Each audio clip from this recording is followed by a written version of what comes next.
The conference room in the Wolfschanze, deep in the East Prussian forest, smelled of stale tobacco and damp concrete on the morning of July 4th, 1943.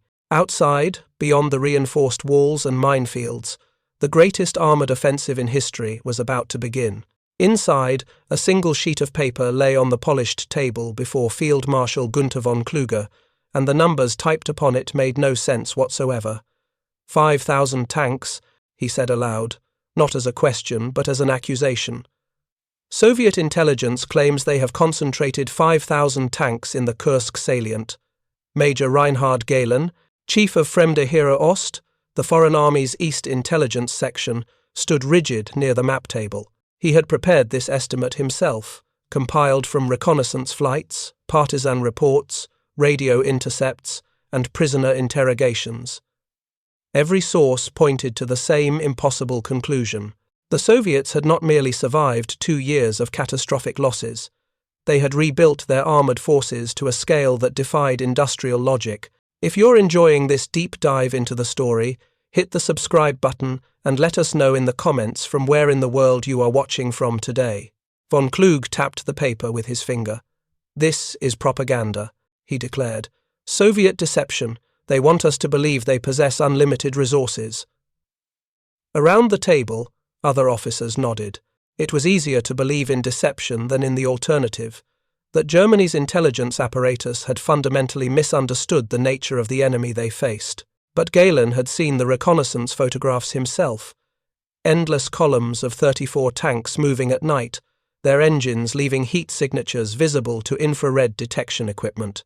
Rail yards choked with flat cars carrying armoured vehicles, assembly areas camouflaged but unmistakable in their scope. The Soviets were not hiding their strength anymore. They were preparing to demonstrate it. The central question that morning, the question that would define the coming battle, and perhaps the war itself, was deceptively simple. How could a nation that had lost millions of soldiers, evacuated its industrial heartland, and suffered the destruction of thousands of tanks in 1941 and 1942, now field an armoured force larger than anything Germany could assemble? The answer would reveal itself not in conference rooms, but on the killing fields of Kursk, where belief would collide with reality and where German generals would learn that sometimes the most unbelievable intelligence is simply the truth. To understand why German generals dismissed the intelligence from Kursk as propaganda, one must first understand the architecture of their certainty. This was not merely arrogance, though arrogance played its part. It was a certainty built on mathematics, on industrial surveys, on everything Germany knew about how modern economies functioned under the stress of total war. In 1941, when Operation Barbarossa crashed across the Soviet border, German intelligence had compiled detailed assessments of Soviet industrial capacity. These assessments were thorough, methodical, and based on pre-war economic data that seemed unassailable. The Soviet Union possessed roughly 30,000 machine tools capable of manufacturing tank components. Its steel production, while substantial, was concentrated in regions Germany would overrun in the first months of the invasion. The Donbass region, the industrial heart of Soviet steel production, fell to German forces by October 1941. The great factories of Leningrad were besieged. Moscow itself trembled under the weight of Army Group Center's advance. German planners calculated that Soviet tank production, impressive in peacetime, would collapse under invasion. A modern economy could not simply pick up its factories and move them. The specialized machinery required to forge tank armor, to machine turret rings, to manufacture the Christie suspension systems of the 34. These were not portable assets. They were fixed infrastructure, and fixed infrastructure could be destroyed or captured. If you're enjoying this deep dive into the story, hit the subscribe button and let us know in the comments from where in the world you are watching from today. By December 1941, German forces had captured or destroyed an estimated 20,000 Soviet tanks. Photographic intelligence showed burned-out KV-1s and 34s littering the roads from Minsk to Moscow. Prisoner interrogations confirmed catastrophic losses. Junior officers spoke of tank battalions reduced to single vehicles, of crews fighting without ammunition, of units dissolved because no replacement equipment existed. The Soviet armoured force, Germany concluded, had been effectively annihilated. German military doctrine reinforced this conclusion. The Wehrmacht had studied industrial warfare intensively since the Treaty of Versailles. German staff officers understood that modern war was as much about factory capacity as battlefield tactics. You could not conjure tanks from air. Each vehicle required thousands of man-hours, tons of specialized steel, rubber for treads, optical glass for sights, radios for communication. The supply chain for a single tank division stretched across entire economies. Therefore, when Soviet resistance continued into 1942, German intelligence attributed it to reserve stocks, to final production from factories about to be overrun, to desperate measures that could not be sustained. The great encirclements at Kiev and Vyazma had netted hundreds of thousands of prisoners. Surely, the Soviet capacity for replacing such losses was finite. Germany itself, with its superior industrial base and access to resources from occupied Europe, struggled to replace losses from the Eastern Front. How could the Soviets, primitive by comparison, do better?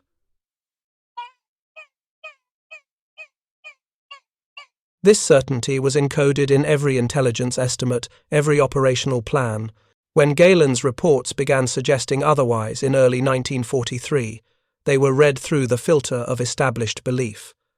The numbers were impossible, therefore they must be wrong. What German intelligence failed to grasp, what seemed impossible within their framework of industrial logic, was already underway 1,500 miles east of Moscow. In the city of Chelyabinsk, on the eastern slopes of the Ural Mountains, the greatest industrial evacuation in history had created something unprecedented. The Soviets called it Tankograd, Tank City, and the name was not propaganda, it was simple description. Between July and November 1941, as German armies closed on Moscow, the Soviet Union had accomplished what German planners deemed impossible.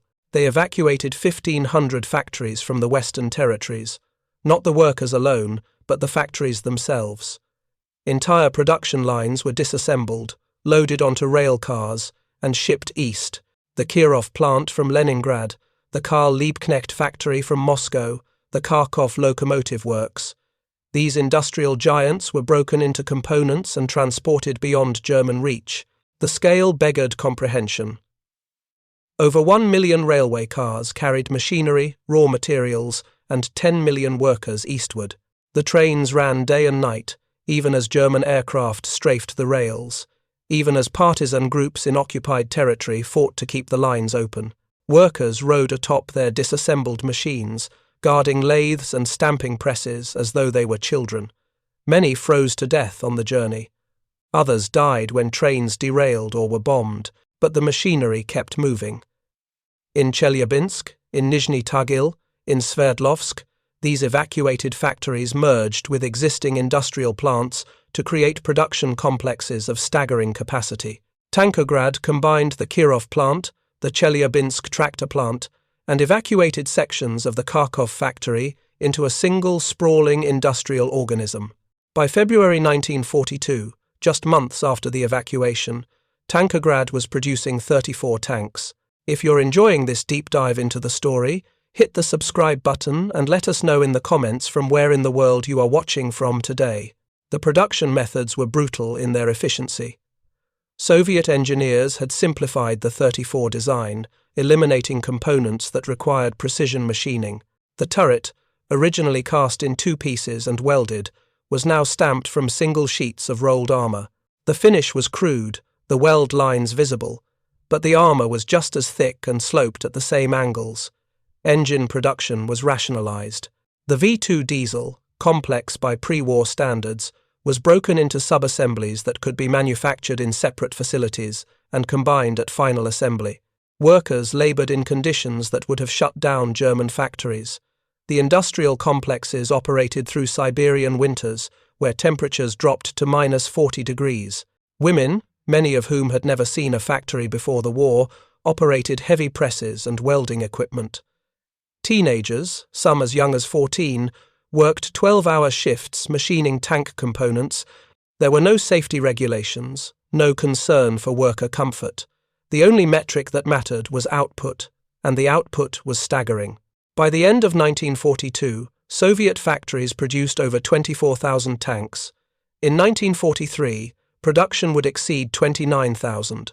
These were not the inflated propaganda figures that German intelligence suspected. They were conservative estimates, verified by actual delivery records to frontline units. The Soviet Union was outproducing Germany in armor by a ratio of more than 3-1, and German intelligence, trapped in their certainty about how industrial economies functioned, could not accept it. The tanks rolling off the lines at Tankograd were not precision instruments. They lacked the optical quality of German sights, the mechanical refinement of German transmissions. But they were functional, they were numerous, and they were arriving at the front faster than German forces could destroy them.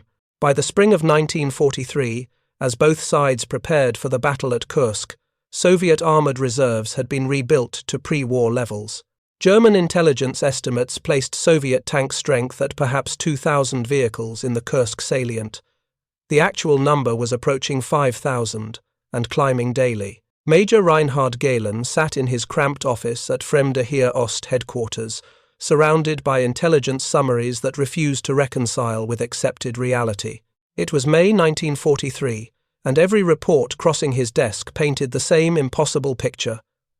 The Soviets were not merely surviving, they were growing stronger. Gehlen was not a man prone to flights of fancy. At 43 years old, he had built his reputation on methodical analysis, on preferring uncomfortable facts to comforting delusions. His section was responsible for assessing Soviet military capacity, and the assessment he was compiling would determine whether Operation Citadel, the planned offensive at Kursk, would proceed or be cancelled. The stakes could not have been higher. The numbers before him were these. In 1941, the Red Army fielded approximately 23,000 tanks at the start of Barbarossa. German forces had destroyed or captured at least 20,000 of those by year's end. Logic dictated that Soviet armored strength should be minimal, reduced to perhaps 3,000 or 4,000 operational vehicles drawn from emergency reserves and final production runs from factories about to be overrun. Instead, Gehlen's sources reported something else, entirely. Radio intercepts tracked the formation of new tank corps throughout late 1942 and early 1943. Each corps nominally consisted of 3 tank brigades, roughly 200 tanks per corps. The intercepts identified at least 20 such formations being organized. That alone suggested 4,000 tanks, equal to the total Soviet strength Gehlen's staff had estimated for the entire Eastern Front. Aerial reconnaissance complicated the picture further. Luftwaffe photographic reconnaissance units, flying high-altitude missions over the rail networks east of Moscow, documented extraordinary traffic. In a single week in April 1943, reconnaissance analysts counted over 800 flat cars carrying armored vehicles moving westward from the Urals. If each car carried a single tank, that represented more armor moving in 1 week than Germany produced in a month. Prisoner interrogations provided the most disturbing evidence. Captured Soviet tank crews, when questioned about their training, described facilities Gehlen's staff had believed destroyed or inoperable. A lieutenant captured near Kharkov spoke of completing his tank training at a facility in Nizhny Tagil in February 1943. German maps showed Nizhny Tagil as a minor industrial center, certainly not capable of both producing tanks and training crews. Yet the lieutenant's knowledge of the 34 was comprehensive, his gunnery skills evident even in the brief engagement before his capture. Gehlen compiled these fragments into a comprehensive estimate. He calculated that Soviet tank production in 1942 had reached at least 20,000 vehicles, with production accelerating in 1943. He estimated current Soviet armored strength on the Eastern Front at between 8,000 and 10,000 operational tanks, with half that number concentrated in strategic reserves behind the Kursk salient. When he presented these figures to the General Staff, the response was immediate and dismissive. General Kurt Seitzler, Chief of the Army General Staff, questioned the methodology. "Your sources are compromised," he suggested. "The Soviets are feeding us inflated numbers through channels they know we monitor. They want us to believe they're stronger than they are, to make us hesitate." General Alfred Jodl, chief of operations, was more direct. "This is Bolshevik deception," he stated flatly. "Stalin wishes us to see factory cities where only empty steppe exists. Even if the Soviets moved some machinery east, they lack the skilled workers, the raw materials, the organizational capacity to achieve these production rates. Germany, with superior industry and access to occupied resources, produces perhaps 5,000 tanks per year. Are we to believe the Soviets produce 6 times that amount? If you find this story engaging, please take a moment to subscribe and enable notifications. It helps us continue producing in-depth content like this." Galen argued his case with characteristic precision. He presented the intercepted radio traffic, the reconnaissance photographs, the prisoner statements. He noted that Soviet tank design, particularly the 34, was deliberately simplified for mass production. Where German tanks like the Panzer required thousands of precision-machined components, the 34 used stamped armor, simplified transmissions, and diesel engines adapted from tractor designs. It was crude, but crudeness enabled speed. The argument failed to persuade. The General Staff had invested too heavily in their understanding of industrial warfare. They had studied economics, logistics, the material science of modern war. Their certainty was not ignorance, it was expertise, and expertise can be more blinding than ignorance because it provides seemingly rational grounds for rejecting uncomfortable evidence. Galen's final intelligence estimate for Operation Citadel, submitted in late June 1943, placed Soviet armoured strength in the Kursk salient at approximately 3,000 tanks, with another 1,000 in immediate reserve.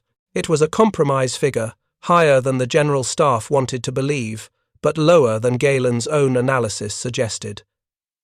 Even this compromise was challenged. Some staff officers insisted the true figure was closer to 1,500 tanks. The actual Soviet strength in and behind the Kursk salient exceeded 5,000 tanks, with another 1,500 in strategic reserve. Galen's supposedly inflated estimate was 40% below reality.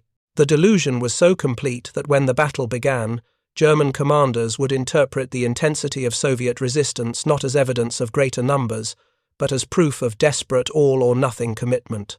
They were about to learn otherwise. The morning of July 12, 1943, began with fog so thick that visibility dropped to less than 50 yards across the rolling steppe near Prokhorovka. SS Obergruppenführer Paul Hauser, commander of the 2nd SS Panzer Corps, considered delaying the attack until the fog lifted. His 3 divisions, Leibstandarte Adolf Hitler, Das Reich, and Totenkopf, were poised to break through the final Soviet defensive line and achieve the encirclement that would make Operation Citadel a success. But the operation was already behind schedule. 9 days of fighting had cost thousands of casualties and hundreds of tanks, far more than pre-battle estimates suggested. The Soviets were supposed to be breaking by now, their reserves exhausted. Instead, resistance intensified with each kilometre gained. Hauser ordered the attack to proceed. At 0700 hours, the German panzers moved forward into the fog. Leibstandarte's 1st Panzer Regiment led the advance, with 42 operational tanks including 13 Tiger ones, the new heavy tank that was supposed to provide overwhelming superiority. The Tigers mounted the 88mm gun, capable of destroying any Soviet tank at ranges exceeding 1,000 yards. Their frontal armour, 4 inches thick and well sloped, could withstand most Soviet anti-tank weapons. As the fog began to lift around 0800 hours, the German crews saw what waited for them. It was not the remnants of a broken Soviet defence. It was the 5th Guards Tank Army, 593 tanks and self-propelled guns, deployed in 3 successive waves across the steppe, 34s, so many that their formation stretched beyond the limits of visibility. And they were moving, not retreating but advancing, closing the distance at maximum speed. The Soviet plan was simple and desperate. At close range, the 34's 76mm gun could penetrate Tiger armour at the side and rear. At close range, German advantages in optics and range-finding became irrelevant.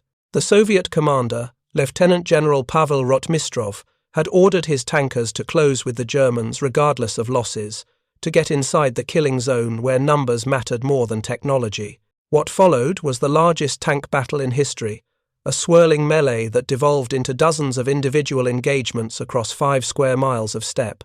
German crews, trained to engage at range and maneuver for advantageous shots, found themselves surrounded by Soviet tanks firing at point-blank distance. A Tiger commander, Obersturmführer Michael Wittmann, later described the scene in a letter to his family. "They came at us like a flood. We destroyed 1, 2, 5 tanks, but more kept coming. We had trained to fight a battle of precision. This was a brawl." The mathematics of the engagement were brutal. German tanks, even Tigers, could only engage 1 target at a time. Their rate of fire, about 6 rounds per minute for a Panther or Panzer IV, was limited by the need to manually load each shell. A single Tiger facing 5. 34s might destroy 3 before being overwhelmed by the survivors. And there were not just 5 34s. There were hundreds. By mid-afternoon, the battlefield was a graveyard of burning steel. Both sides had lost over 300 tanks, though Soviet losses were proportionally higher, but the strategic outcome was clear. The German advance had stalled.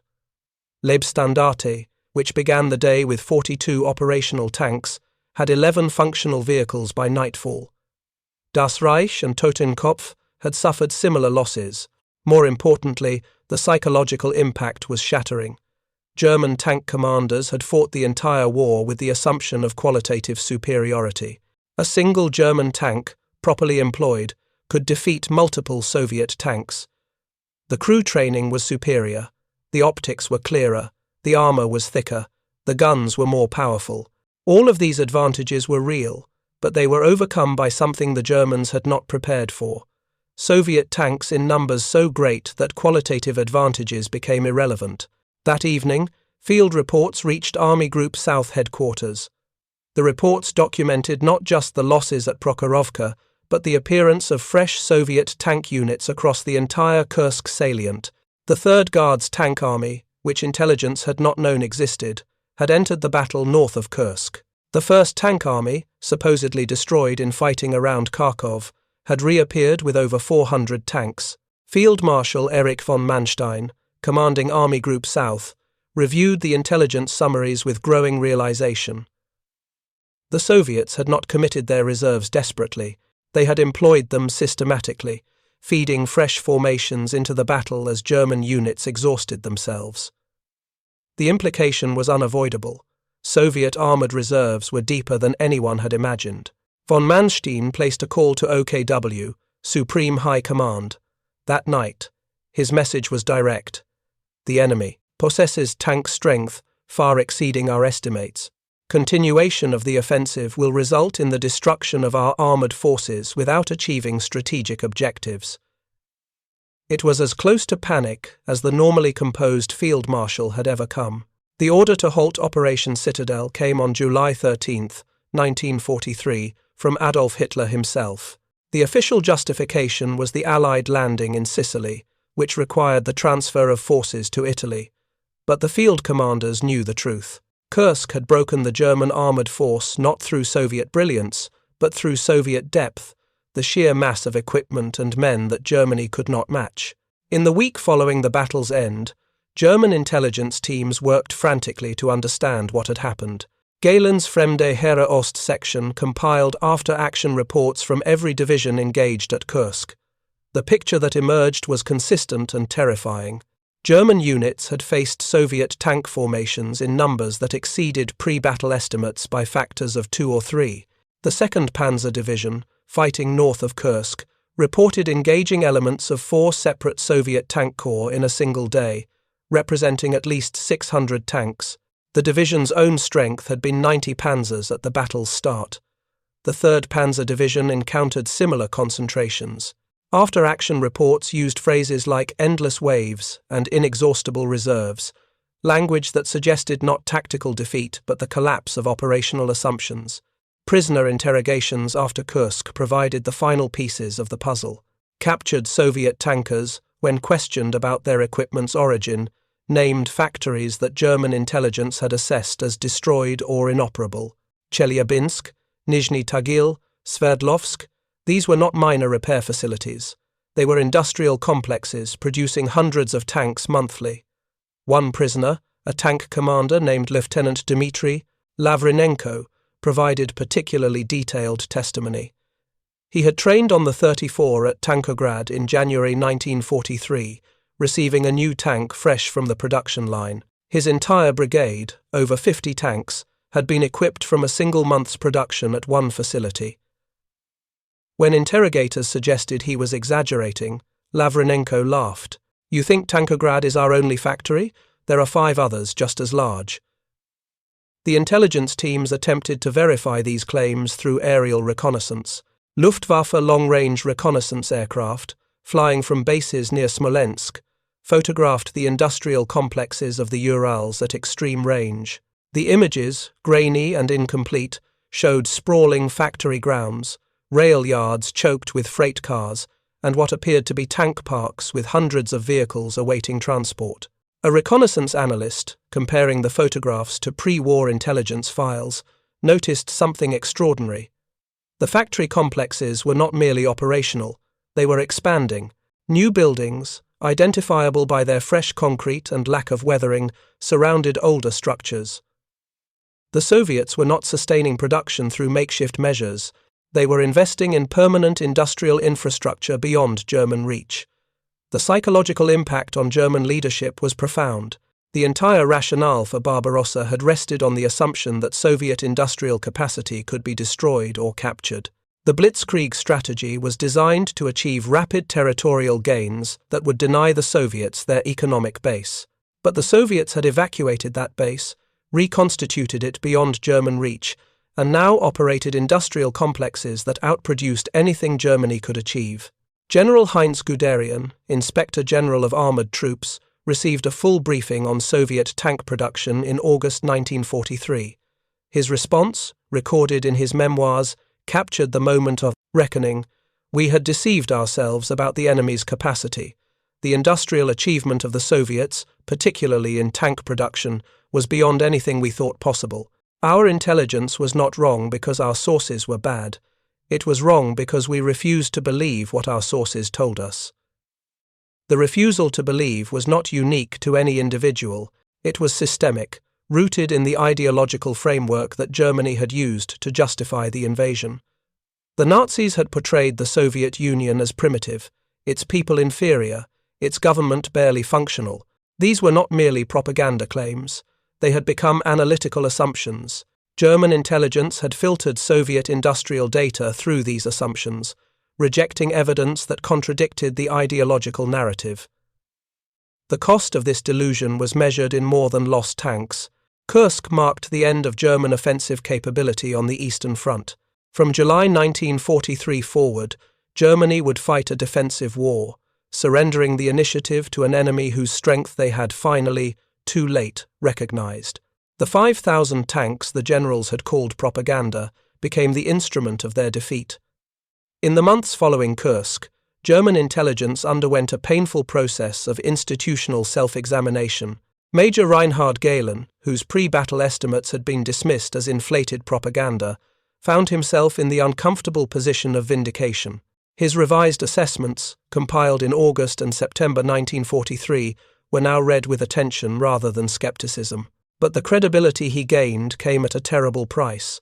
The knowledge that accurate intelligence, delivered too late or ignored too completely, was merely academic. Gehlen's new estimates placed total Soviet tank production for 1943 at approximately 29,000 vehicles. This figure, initially met with the same disbelief that had greeted his earlier work, was verified through multiple independent sources. Signals intelligence intercepted Soviet production reports transmitted from factory complexes to Moscow. These transmissions, decoded through captured cipher materials, confirmed monthly production rates exceeding 2,400 tanks. Aerial reconnaissance, now directed specifically at the Urals industrial region, photographed factory complexes whose scale dwarfed comparable German facilities. The reaction within the Wehrmacht was not uniform. Some officers, particularly those who had fought at Kursk, accepted the new intelligence immediately. They had seen the Soviet tank hordes firsthand, had watched seemingly endless columns of 34s advance through artillery fire and minefields. For them, the intelligence merely confirmed battlefield experience. But others, especially those in rear echelon positions who had not witnessed the battle, continued to question the figures. The psychological investment in German superiority was too deep, too fundamental to surrender without resistance.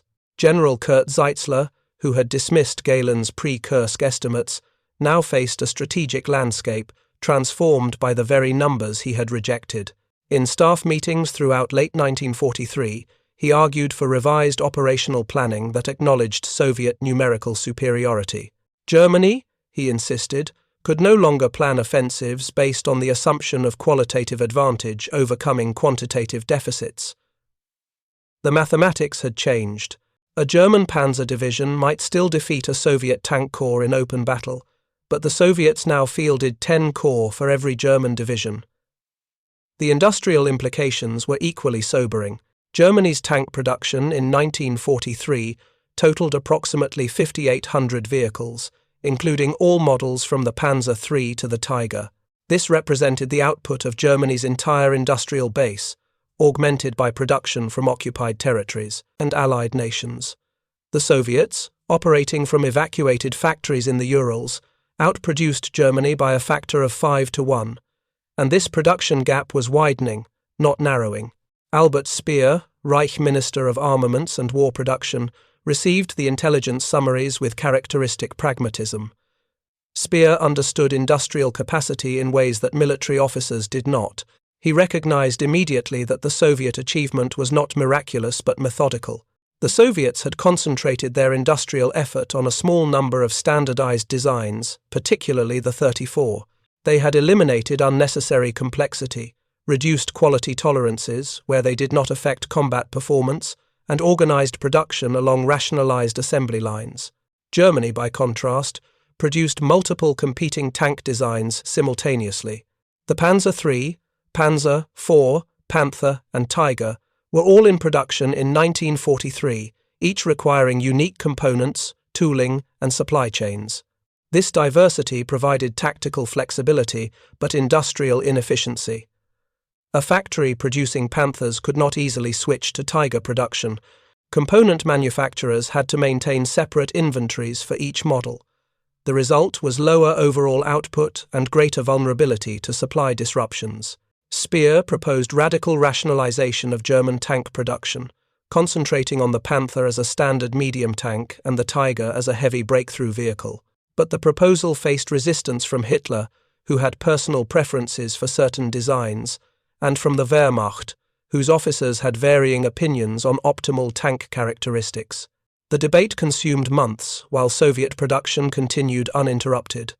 By the winter of 1943, the strategic implications of the production gap were becoming clear.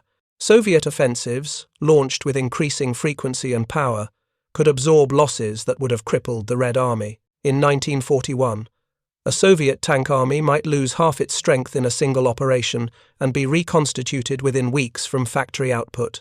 German panzer divisions, suffering similar losses, required months to rebuild and often received inferior replacement equipment drawn from older production runs.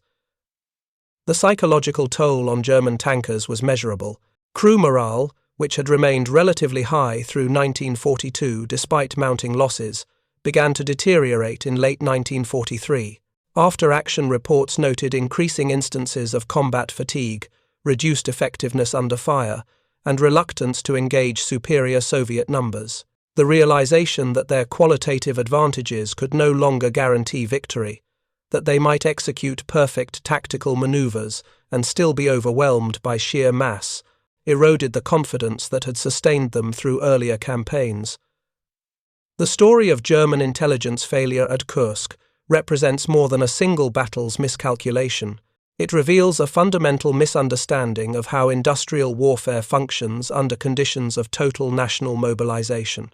The Germans had studied World War I, had absorbed its lessons about industrial capacity and attrition, but they had drawn the wrong conclusions, believing that modern blitzkrieg tactics could circumvent the industrial equation.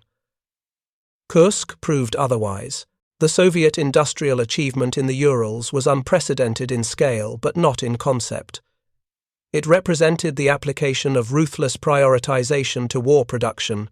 The Soviet leadership, particularly Stalin and his industrial commissars, had made calculations that liberal democracies found difficult, and that Nazi Germany, despite its totalitarian structure, had not fully embraced.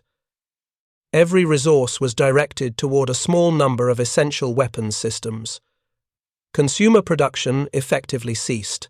Civilian living standards, already low, were reduced to subsistence levels. Workers died at their machines from exhaustion, malnutrition, and industrial accidents, and were immediately replaced. German production, despite operating under a dictatorship, never achieved comparable concentration. Consumer goods production continued at reduced but significant levels through 1943. German civilians, while experiencing rationing and shortages, lived in conditions incomparably better than their Soviet counterparts. This was partly humanitarian concern, but mostly political calculation. The Nazi regime feared internal unrest and believed maintaining some level of civilian normalcy was necessary for regime stability. The contrast in national priorities manifested in production statistics. In 1943, Germany produced 5,800 tanks but also manufactured consumer goods, maintained passenger rail service, and allocated resources to prestige projects with minimal military value. The Soviet Union produced 29,000 tanks and reduced everything else to the minimum necessary for population survival. The choice was brutal but effective. This divergence in national commitment extended beyond production to tactical employment. Soviet military doctrine, revised after the disasters of 1941, embraced attrition warfare with clear-eyed acceptance of its costs. Soviet commanders were trained to calculate casualties as acceptable if strategic objectives were achieved. A Soviet tank corps might be destroyed in a single operation, but if that destruction enabled a breakthrough, the corps had fulfilled its purpose and would be reconstituted from factory output. German doctrine, even after Kursk, never fully adapted to this reality. German officers continued to plan operations that minimized casualties and equipment losses, seeking the decisive engagement that would shatter enemy forces while preserving their own. This was sound military practice in wars of limited resources, but it was obsolete against an enemy who could absorb staggering losses and return stronger. The intelligence failure at Kursk thus reflected not merely faulty analysis, but a deeper failure to recognize that the war had become something different from what German military tradition prepared them to fight. They were fighting an 18th-century cabinet war, seeking battles of maneuver and position where superior skill determined outcomes. The Soviets were fighting a war of industrial annihilation, where production capacity, not tactical brilliance, was the decisive factor. This realization came too late for Germany to adapt. By the time German leadership fully accepted the scale of Soviet production, the industrial balance was irreversible. Germany could not relocate its factories beyond Allied bombing range. It could not mobilize its population to Soviet levels of sacrifice. It could not simplify its weapon designs without compromising performance in ways that commanders found unacceptable. The Wehrmacht was trapped in a war of attrition it could not win, facing an enemy whose industrial capacity it had dismissed as propaganda until the propaganda became their reality. The human cost of this failure was measured not just in German casualties but in the prolongation of the war. Had German leadership accepted the intelligence about Soviet production in early 1943, before Kursk, the strategic calculus might have changed. A negotiated peace, while politically unthinkable to Hitler, would have been strategically rational. Instead, the war continued for 2 more years, consuming millions of additional lives on all sides, because German leadership could not accept a truth that contradicted their ideological assumptions. The lessons extended beyond the Eastern Front. Allied intelligence, observing the German failure, adjusted their own assessments of enemy capabilities. The tendency to dismiss uncomfortable intelligence as propaganda was identified as a systemic risk. Intelligence agencies developed protocols to challenge analytical assumptions, to seek evidence that contradicted prevailing beliefs, to build institutional skepticism of institutional certainty. The failure at Kursk became a case study in how expertise, when too confident, becomes a form of blindness. Major Reinhard Gehlen survived the war and found employment with American intelligence, where his knowledge of the Soviet Union proved valuable during the early Cold War. His career, spanning Nazi Germany and democratic America, embodied the strange continuities of intelligence work. But the lesson he had learned at Kursk stayed with him. In his memoirs, published in the 1970s, he devoted an entire chapter to the intelligence failure that preceded the battle. "We saw what we expected to see," he wrote. "The evidence was before us, in reconnaissance photographs, prisoner interrogations, signals intelligence. But we filtered that evidence through assumptions about Soviet inferiority, about the impossibility of their industrial achievement. We made the facts fit our theories rather than revising our theories to fit the facts. This is the fundamental error of intelligence analysis, and I committed it as thoroughly as anyone." The Soviet factories that produced the tanks at Kursk continued operating long after the war ended. Tankergrad, officially known as the Chelyabinsk tractor plant, remained one of the Soviet Union's primary armored vehicle production facilities through the Cold War. The industrial complex expanded rather than contracted after 1945, producing successive generations of Soviet tanks. The crude 34s that had shocked German intelligence at Kursk gave way to T-54s, T-62s, T-70s, each generation more sophisticated but still produced in the massive quantities that had become the Soviet industrial signature. The German officers who had dismissed the intelligence about Soviet tank production faced varied fates. General Kurt Zeitzler, whose skepticism had contributed to the Kursk disaster, resigned his position in July 1944 after repeated conflicts with Hitler. He survived the war but lived in obscurity, his reputation forever marked by the strategic failures of 1943. Field Marshal Erich von Manstein, whose armies had been broken at Kursk, was captured by British forces in 1945 and later tried for war crimes. During his trial, the question of intelligence failure at Kursk arose repeatedly. Manstein defended his actions, but acknowledged that German assessment of Soviet capabilities had been fundamentally flawed. The 34 tank, dismissed by German intelligence as a crude weapon that could not be produced in meaningful numbers, became one of the most successful armored vehicles in history. Total production exceeded 84,000 vehicles, making it the second most produced tank of all time. Its combination of sloped armor, powerful armament, and mechanical simplicity proved more valuable than the technical sophistication of German designs. The tank that German generals had underestimated became the instrument of their defeat. The broader legacy of Kursk extends into modern military thought. The battle demonstrated that industrial capacity, properly mobilized, could overcome tactical excellence. This lesson informed Cold War planning, where both NATO and Warsaw Pact strategies assumed massive armored engagements, where production capacity would determine outcomes. It influenced American military doctrine, which emphasized logistical superiority and industrial mobilization as crucial elements of national defense. But perhaps the most important legacy is the cautionary tale about the dangers of ideological certainty in intelligence analysis. The German generals who dismissed 5,000 Soviet tanks as propaganda were not stupid men. They were experienced officers, many with decades of military service. Their failure was not lack of intelligence but excess of certainty, the conviction that their understanding of how the world worked was so complete that contradictory evidence must be false. This form of failure repeats throughout history. Intelligence agencies dismiss warnings that do not fit established patterns. Military planners reject evidence that challenges preferred strategies. Political leaders ignore data that contradicts ideological commitments. The specific circumstances change, but the underlying dynamic remains constant. Expertise, essential for understanding complex systems, can become a trap when it calculates that certain outcomes are impossible and therefore dismisses evidence that they are occurring.